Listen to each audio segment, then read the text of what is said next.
Hello, what's up sa inyo mga lods? So, ngayon tayo magbabalik upang sa panibagong discussion o panibagong topic na ating ituturo. Dati kasi napansin nyo is sa main front na instead na login yung naka-default dito. Dati kasi diba, pakita ko sa inyo yung code. Ang default ko dito dati is yung login. So, yung login, wala pang word na login yan, nakaganyan lang yan. So, pag ginanyan mo yan is magdi-default yung mismong login. So, ang ginawa ko ngayon is ang dinefault ko is ito. So, yung user na bibisita is ito yung makikita. Pero papalitan natin ito talaga ng pinakapapakita ko sa inyo kung ano ipapalit natin dito, yung design. So, ito lang pinakita ko. So, dito balik natin login. Yung login is hindi na to yung pinaka main. Dati kasi main dito is login. Ngayon kapag pumunta ka ng login, type mo lang to or ito naka-caps lock pala ako. Ayan. Login. Para makapunta ka ng login, type mo lang dito yung login. So ngayon, hiwalay na yung login. Hindi na siya yung pinaka main, ito na. So dito natin nilagay yung pinaka main. 'Yon. So, ang ginawa ko dyan, para maging main to, ano ko na yung app, punta lang kayo dito sa resources ulit, tapos, views. So, sa mismong views folder na to, so, gumawa ako ng index.blade.php. So, ito na yon yung main front na nakikita natin na to. So, ito na yung pinaka magiging, pinaka main talaga, hindi na yung main yung login. So, yan. Tapos, itong index.plate.php na to, tinawag natin dito upang gawa natin ng routes. So, ayan. Considered kapag ganyan lang, siya lang, index na yan. So, gumawa ko ng index dito. Ginawan ko siya ng controller dito sa admin controller. So, ginawa ko pala siya ng function dito sa admin controller. So, ito na yan. So, para tawagin natin yung index na to doon sa views. So, yun. So, ito na yung pinaka-main natin. Ayan. So, syempre, dito yung pinaka-design talaga natin. So, papakita ko sa inyo ang pinaka-design natin. Check muna natin. So, yan. Punta na natin yung ating magiging design yan talaga. Tunay na design. So, double-click ko lang tong index.html na to. So, ito. Sana okay sa inyo yung design na ginawa ko. Simple lang. Pero template lang to. Pinagbabago-bago ko lang. So, ayan. Ito yung tsura nung ating ilalagay dito sa main front. So, ayan. Ayan yung tsura niya. Evacuation center. Tapos may service siya. Fire, typhoon, earthquake. So, yan lang muna siguro nilagay natin. So, tapos ito mayroon siyang contact us. Pag clinic itong contact us, pupunta yan dito. So, mga dami lang nilagay natin dito. Pwede nyo palitan, pwede nyo rin bago-baguhin kung anong ilalagay. So, nasa inyo na yan. So, tara, i-apply na natin tong design na to dito. Gamitin na natin. So, first step is copy ko lang tong assets and vendors. Copy ko lang yung dalawang folder na yan. So, saan natin yan ipipaste. So, ito kasing path ng aking Laravel na to. So, itong nirara nating Laravel is andito sa aking C. Tapos, sa C, kala ko sa user ko. Depende sa inyo yan magkakaiba tayo ng mga depende sa pangalan nyo dyan. Sa akin kasi, depende sa pag-format ng computer nyo kung anong pinangalan nun. So, Toledo Family yung pinangalan ko. So, ngayon, punta lang ito yung pinaka-main folder ko sa Laravel. Pre-evacuation center. Tapos punta lang ako dito sa public. So naglagay na ako ng storage na to. So paano ba ilagay tong storage na to? Hindi pwedeng i-right click yung lagay niyo yung storage na yan. So naglagay lang ako ng storage. In-install ko tong word na to. So ayan, PHP Artisan Storage Link. So ibig sabihin yan, kapag may nais kang image na lalong-lalo sa mga upload, need mo i-install yan, storage link na yan. Kasi, para makuha nyo yung mga path dito sa public folder, yung mga image na. So yun lang. Try nyo muna wag i-install kung i-ano nyo lang muna naman to kung guhugot lang naman kayo ng image ng static lang naman image, so hugutin natin. Yun lang. Wala pa naman yung mga upload. So ito nga, papalit na natin. Open lang ako dito. Open lang ako sa Sublime. Ngayon gawin na, wait lang. Di pa pala natin na copy dito yung ating folder, yung assets tsaka yung vendor. Paste natin dito. So itong assets tsaka vendors, ito yung kinopya natin dito yung part nitong template na to. So may assets tsaka vendors kasi yan. So pinis ko lang, pumopya lang ako, tapos pinis ko dito sa Laravel, sa public ng Laravel. So pinis ko dyan. So may assets kasi kapag dito ko siya abagay, asset naman, di assets. So dyan, hayaan mo na, dito ko na nilagay yung word na assets. So ayan. Tapos next step natin is ito nga, i-open ko to, yung folder na to, yung design na to, i-drag ko lang dito sa aking Sublime para Control A ko muna to, copy ko to. Ito kasi magiging gagamitin nating design dito nga, dito kung saan itong main prompt na to, ito yon. So paste na natin dito, check na natin kung ano yung tsura. Wasak, diba? Wasak to. So it means di pa natin natatawag yung CSS do sa public, diba? Tsaka yung vendors. So yun, ayan na. Yan na ang gagawin natin. Ngayon, pakopya na ako dito sa layouts, header. Kopya na ako dito ng assets para copy ko lang. Paste ko dito. So sa assets, ganyan. Lagyan natin ng panapos. So check na natin anong nang result. May nabago.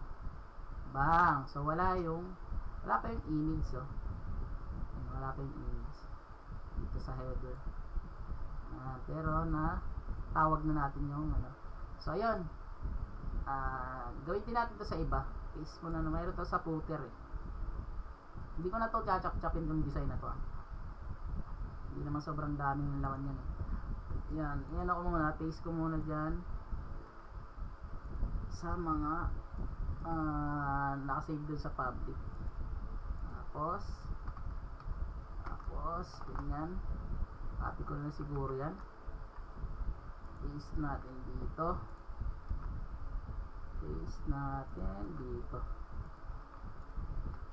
dahil na gawa na natin, refresh. Ayan.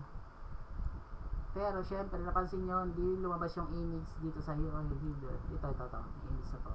Hindi pa lumabas dito. Palabasin din natin yan syempre.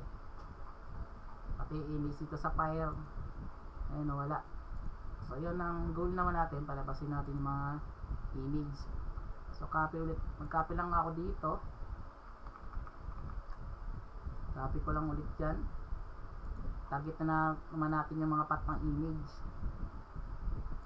Ito, paste natin dito at lagyan natin ng ganyan din. Siyempre gawin natin sa mga image. Saan yung ibang image? Tapos lagyan din natin ng same na ginawa natin sa iba, pero refresh muna natin bang, diba? Palabas natin. So napalabas na natin dito, pero dito hindi pa naglabasan sa fire, typhoon, tsaka earthquake. So as usual, same din yung ating gagawin doon. Tapos lagyan lang natin na ganyan para makuha natin yung path doon sa public folder ng image na doon. Tapos dito as usual, lagyan natin ng ganyan. Next is dito, lagyan natin ng ganyan para makuha natin yung path na. So check na natin kung nalabasan yung yun.